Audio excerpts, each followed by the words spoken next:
A União das Casas Espíritas da Zona Norte apresenta O Espiritismo está no ar. Um programa que anuncia, esclarece e consola.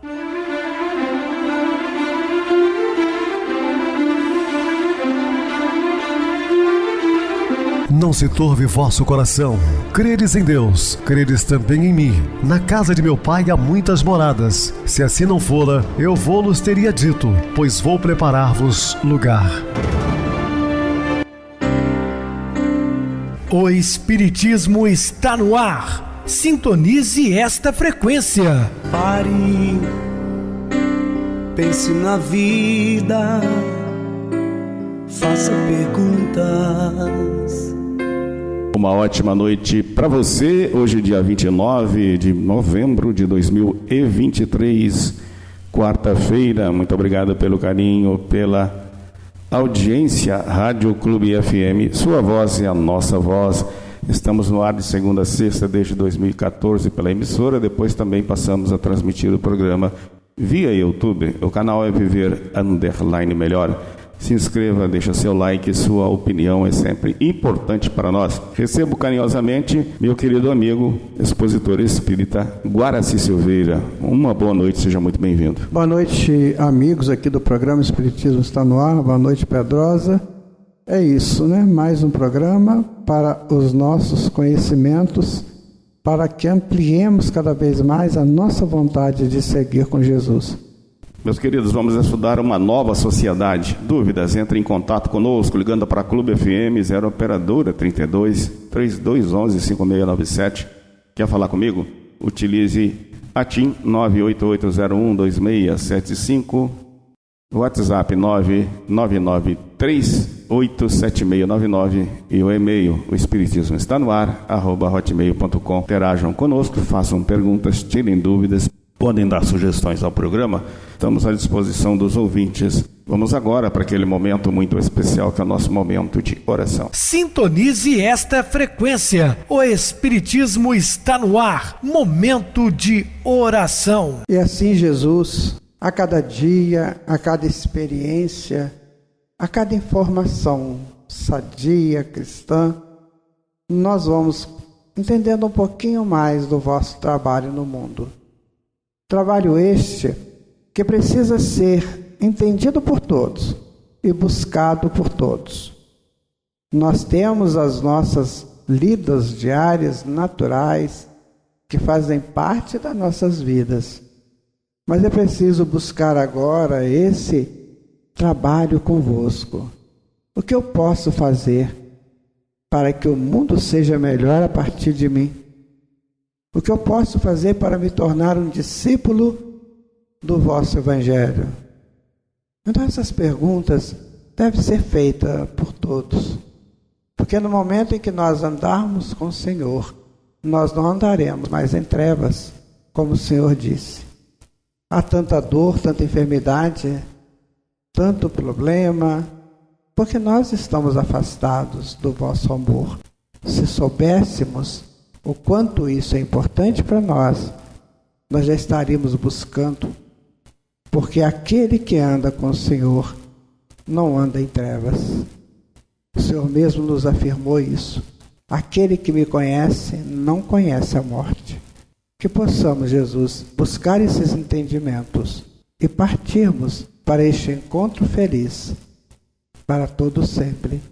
Que assim seja, Senhor. Estamos apresentando O Espiritismo está no ar. Bem, meus amados irmãos, estamos de volta com o assunto da noite, falando sobre uma nova sociedade. Na medida em que o progresso foi ensejando a lenta e penosa evolução da humanidade, evoluiu também o seu ideal de justiça e sua esperança de construir uma sociedade realmente justa. Bom, o homem tem lutado, partes da humanidade com os direitos sociais, o que alguns séculos atrás isso não existia. Observem a escravatura que nós tivemos aqui no Brasil, e esses homens só por da pele escura não tinham direito a nada, nem sequer às vezes falar. Isso tem mudado, mas ainda temos muito que mudar. As tentativas feitas nesse sentido esbarram, contudo, num insuperável óbice resultante da própria imperfeição humana, sobretudo no seu egoísmo inato. Essa característica levou Tomás Hobbes a sustentar que os valores morais nada mais eram do que as manifestações do egoísmo. Esse é o pensamento dele, né? Que sustentaram que os valores morais nada mais eram do que manifestações do egoísmo. O bem e o mal são apenas o que agrada ou o que ofende, o instinto de conservação e os interesses do indivíduo. A sociedade se submete ao Estado, qual novo Leviatã, e o homem é o lobo do próprio homem. A respeito, Guido de Ruggiero, no livro Breve História da Filosofia, que foi editado pela editora Coimbra, em 1965, na página 261, era o predomínio do instinto e da animalidade, tanto do ponto de vista individual como social. Não se cogitava muito do espiritual, a princípio confundindo quase sempre com as superstições e beatices típicas do momento histórico. Sim, antigamente tinha muitas coisas, né, que as pessoas acreditavam, com superstições principalmente, não é? Posteriormente, essa característica se deu lugar ao materialismo exacerbado, que eclodiu a partir do final do século XVIII e que teve o seu apogeu no século XX. Em face disso, não se conseguiu edificar nenhum sistema político ou filosófico que pudesse resolver o problema de uma maneira satisfatória. Muitas tentativas, né? Muitas frustradas, porque ideologias que não funcionam. Filósofos, juristas, pensadores de todas as áreas das ciências sociais estiveram invariavelmente e constantemente envolvidos com as ideias de direito, justiça e sociedade, mas nunca chegaram a um acordo a respeito de que fosse capaz de solucionar o drama da injustiça que, sob vários aspectos, em todos os períodos da civilização, acompanham a jornada dos habitantes do mundo. A distribuição correta, né, dos bens terrenos, ela é feita igualitariamente. Deus não fez essa diferença foi causada pelo próprio homem, pelo egoísmo, né? De uns poucos ter muitas posses e a grande maioria nada ter. Infelizmente isso vem se arrastando de séculos e séculos e milênios. A sociedade ela precisa acordar para esses valores. Embora para nós espíritas tudo se explique como uma contingência natural da condição evolutiva da Terra, como planeta, que a gente sempre fala, de expiação e de provas, sabemos também que essa situação não é irreversível. Será modificada na mesma proporção em que o homem se modificar e se reformar para melhor. Implicará a renovação psíquica da humanidade, que terá inevitavelmente que rever e repensar os seus valores. Sim, a sociedade precisa realmente rever os seus valores, porque o egoísmo não será mais, como pretende Hobbes, a alavanca propulsora do comportamento humano, substituído pelo sentimento de fraternidade, independentemente de nacionalidade, filiação religiosa ou posição social. Isso realmente tem mudado muito. Eu, por exemplo, tenho acompanhado de perto a chegada de muitos venezuelanos aqui do Brasil e são tratados dignamente, não como estrangeiro, mas como se fosse um membro da família brasileira. E esse comportamento aqui no nosso país é muito bonito. É uma pena que não se estende a todos os países do mundo, mas isso já é um grande avanço. Não é à toa que o Brasil é o coração do mundo, a pátria do Evangelho. O Espiritismo não tem nacionalidade e não faz parte de nenhum culto existente, nenhuma classe social o impõe, visto que ele possa conduzir todos os homens à fraternidade. Se mantivesse em terreno neutro, alimentaria a dissensões em vez de apaziguá-las. Isso foi ditado pelo Allan Kardec no Evangelho segundo o Espiritismo. Então, nosso codificador deixou essa bela mensagem sobre a doutrina espírita. As disputas, sejam elas de natureza política, social ou religiosa, perderão a sua razão de ser e decrescerão de importância, posto que substituídas pela compreensão e tolerância mútuas, típicas de convivência fraterna. Agora eu lanço uma pergunta no ar. Quais serão os vencedores das disputas da Ucrânia com a Rússia ou de Israel com o Hamas? Eu digo para vocês, sem medo de errar, todos perdedores, porque guerra não tem vencedores mais. Foi uma época que os povos conquistavam outros povos e partiam para a dominação. Hoje termina lá com um morticínio fora do comum, a destruição até mesmo dos patrimônios públicos, das casas. Não tem vencedores, são perdedores. E a gente não acorda para essa realidade. A era do Espiritismo, que se iniciou oficialmente no dia 18 de abril de 1857, com a primeira edição do Livro dos Espíritos, já começou esse trabalho de renovação e de mentalidade. O homem foi despertado para a grande realidade que não lhe foi possível conhecer nos séculos de obscurantismo que antecederam o advento da doutrina codificada pelo mestre Lyonês. O binômio espírito-matéria, dentro do qual devem ser vistos, examinados e equacionados todos os seus problemas. Então, o Espiritismo nasce após aqueles séculos escuros para trazer uma nova realidade para o homem, mostrando de fato o Evangelho puro.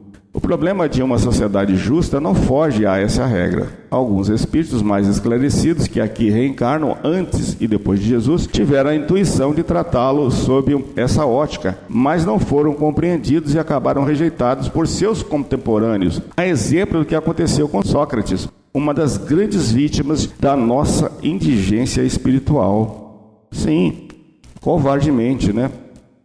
Ele foi condenado à pena de morte por cicuta. Segundo eles, ele distorcia, né, a sociedade ateniense daquela época. Platão, um dos precursores do cristianismo, revelou à República a sua preocupação com o tema, formulando alguns postulados que entendia indispensáveis à criação de uma sociedade ideal. A solução apontada é bem mais espiritualizada do que aquelas propostas, por exemplo, por outros líderes, sobretudo em virtude do materialismo de que se acham impregnados. Começava por questionar sobre aquilo que chamou de um problema ético. Como seria possível a instauração da justiça? A justiça só existiria numa organização social justa. O Estado justo, logo a justiça, se consistiria num problema político. Então ainda é muito difícil a nossa justiça humana. Então, segue-se a indagação sobre o problema político. Como obter o Estado justo? O Estado justo seria aquele governado por estadistas justos ou pelos mais capazes, né? Daí resultaria um terceiro problema de ordem psicológica, porquanto implicaria a resposta à pergunta: mas quais seriam os governantes mais justos e capazes? Na solução desta pergunta, encontra-se um conteúdo eminentemente cristão e uma sintonia muito grande com o ensino dos Espíritos. Ele vai falar do nosso Ney Lobo, que estudou muito sobre isso. Então ele diz o seguinte: olha, o problema humano é anterior ao político. Os estados dependem dos homens que o compõem. Melhorar os homens é melhorar os estados. Reformas sociais não melhoram os homens. Conclusão: é mistério estudar antes o homem, que é o problema psicológico.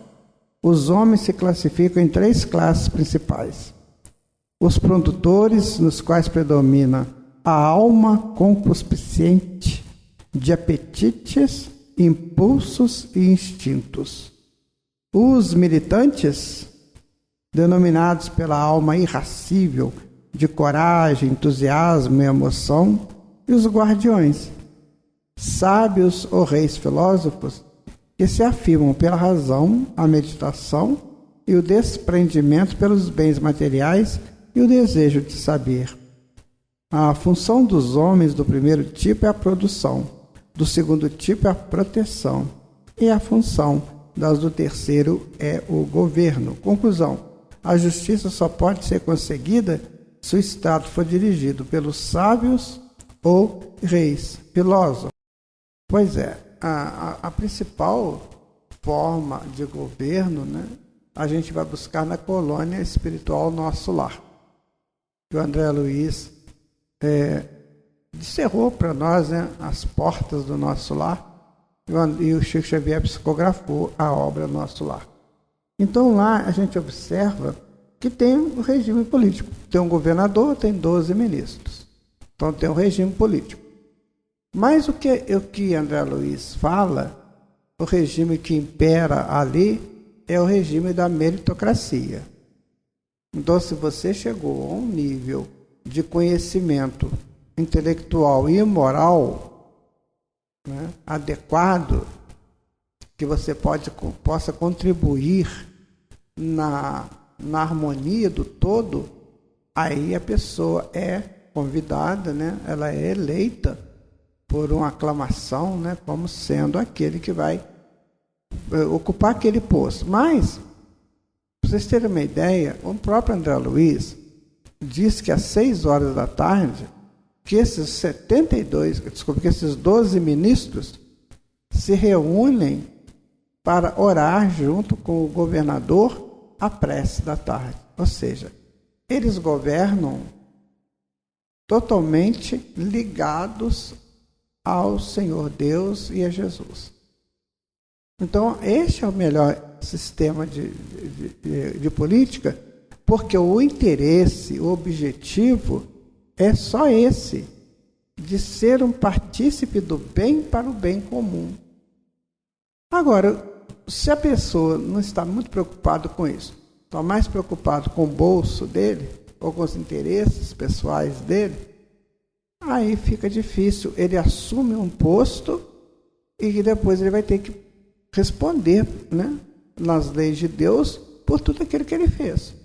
Então você foi eleito, você foi convidado, você foi colocado no lugar, e aí o que você está fazendo disso? Então são coisas que nós temos que analisar, sabe, gente? Porque nós temos referências. Nós já sabemos como funciona nos planos espirituais superiores.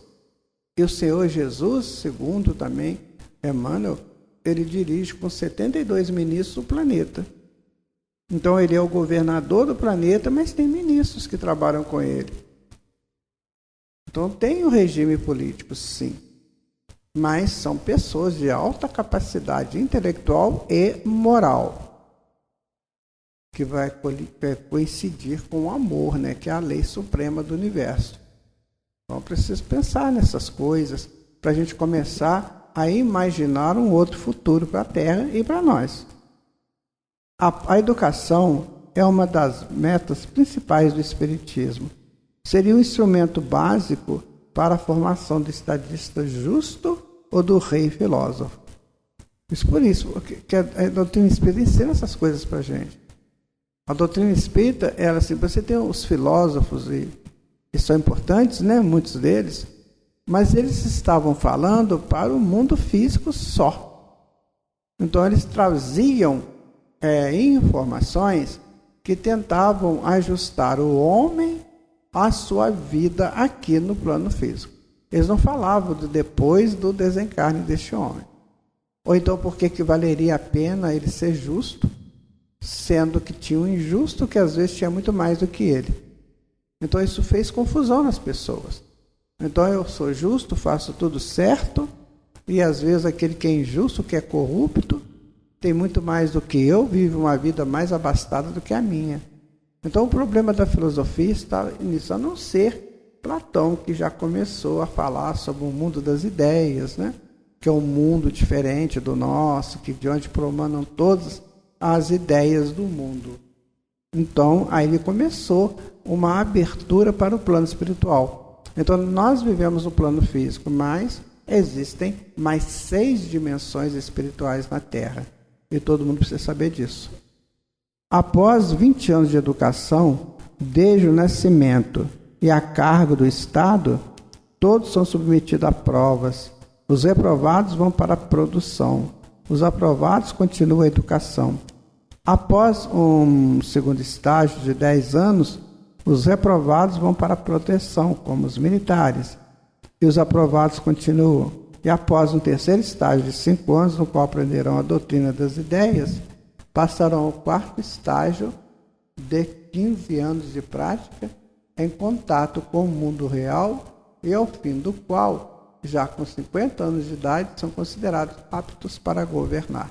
Então, aqui o Ney Lobo, né, está propondo um caminho para a educação, né? Então, esse caminho ele deveria ser seguido por todos. Não é, por quê? Porque as pessoas são diferentes, as nações são diferentes. Então, preciso que... Não sabemos como é que vai ser o mundo de regeneração. A gente não tem uma ideia perfeita, de como será o mundo da regeneração. Mas uma coisa a gente pode dizer de antemão: será o tempo da educação do Espírito.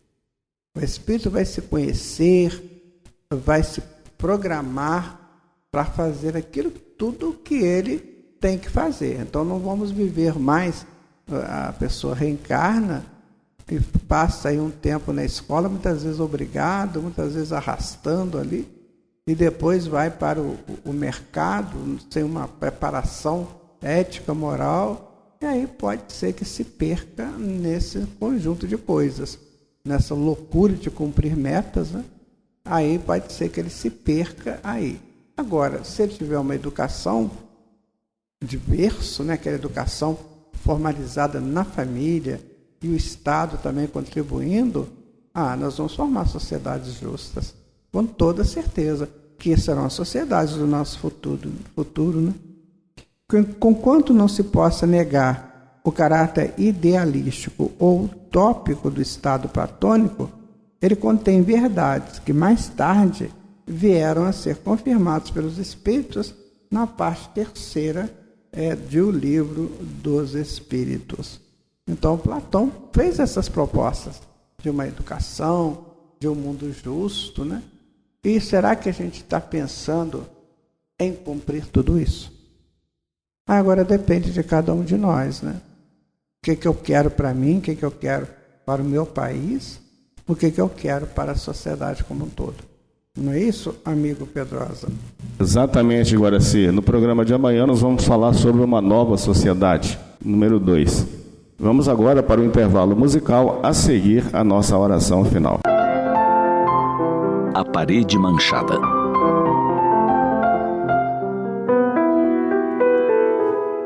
Quem pode avaliar o esforço de uma mãe criando os filhos sozinha?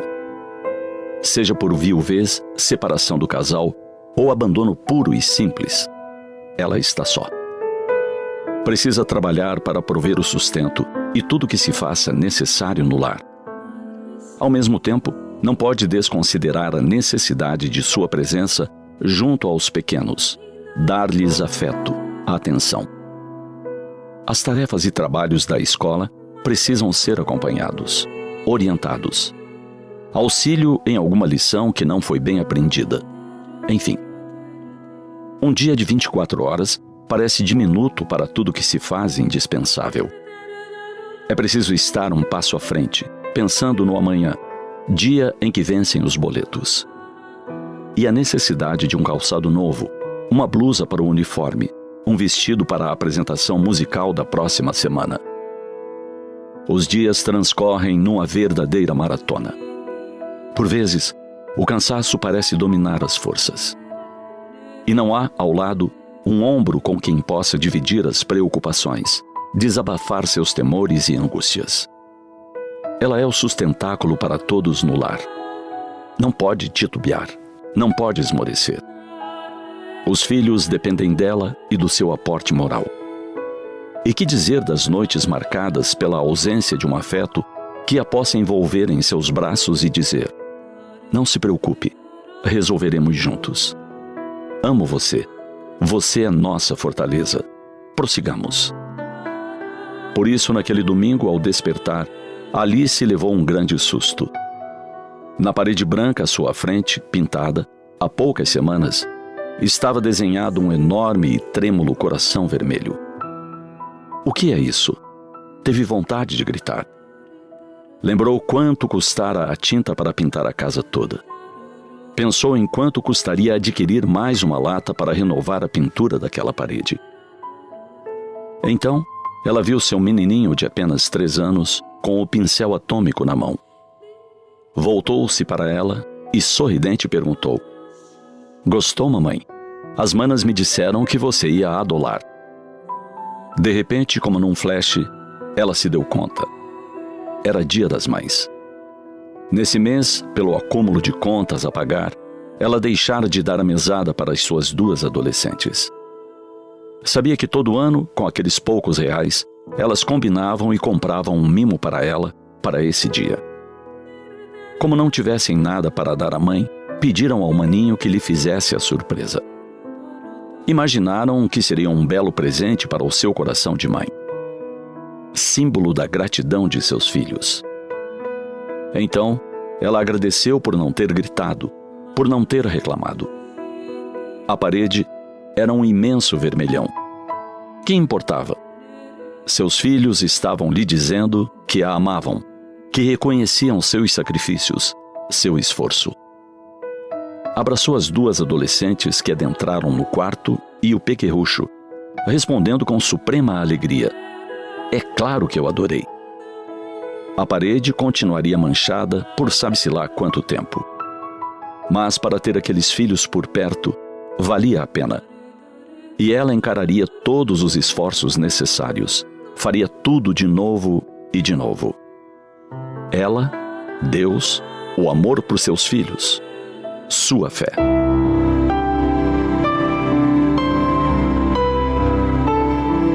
Num coração de mãe se mesclam muitos sentimentos. Sobre todos, o amor aos filhos da sua carne, ou filhos somente do seu coração.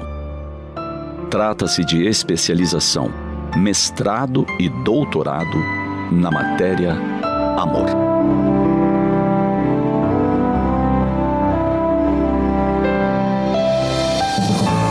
Sintonize esta frequência. O Espiritismo está no ar. Momento de oração. Senhor Jesus, Mestre Divino, que as suas bênçãos de luz se faça presente, iluminando todos os corações sintonizados com a nossa emissora, trazendo paz, conforto, esperanças em dias melhores. Que os mensageiros do além, sob sua responsabilidade, possam assessorar-nos a vencer essa prova difícil, momentos conturbados do nosso planeta, mas que sabíamos, antes de mergulharmos na carne, que enfrentaríamos muitos problemas para o nosso crescimento espiritual. Peço-te que renova-nos a fé, essa fé viva, sólida, para que prossigamos na nossa jornada evolutiva.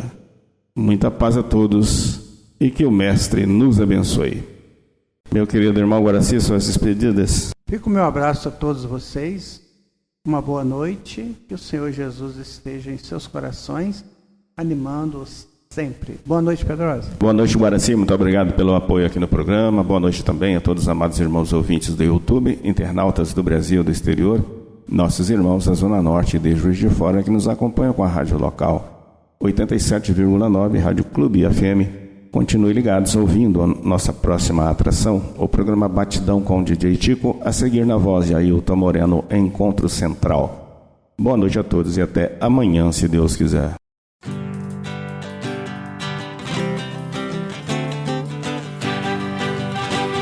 A União das Casas Espíritas da Zona Norte apresentou O Espiritismo está no ar, anunciando o Evangelho de Jesus, esclarecendo sua mensagem, consolando corações. Olhe pro céu e descubra imagens de luz. Se tem Jesus, o amor todo que Deus te deu.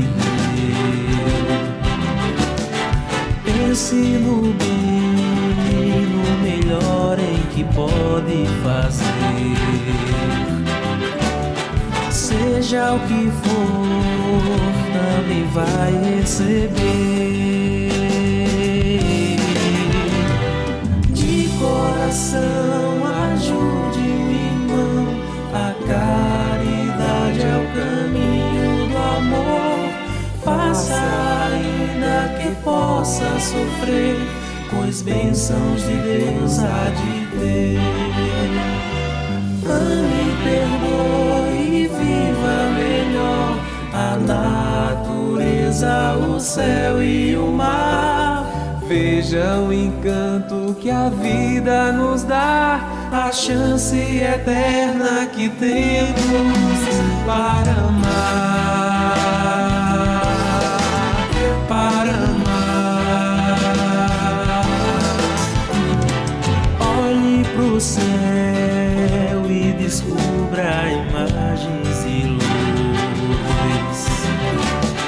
Sinta em Jesus o amor todo que Deus te deu. Pense no bem, no melhor em que pode fazer. Seja o que for, também vai receber. De coração ajude o irmão, a caridade é o caminho do amor. Faça ainda que possa sofrer, pois bênçãos de Deus há de ter. Ame, perdoe e viva melhor a natureza, o céu e o mar. Veja o encanto que a vida nos dá, a chance eterna que temos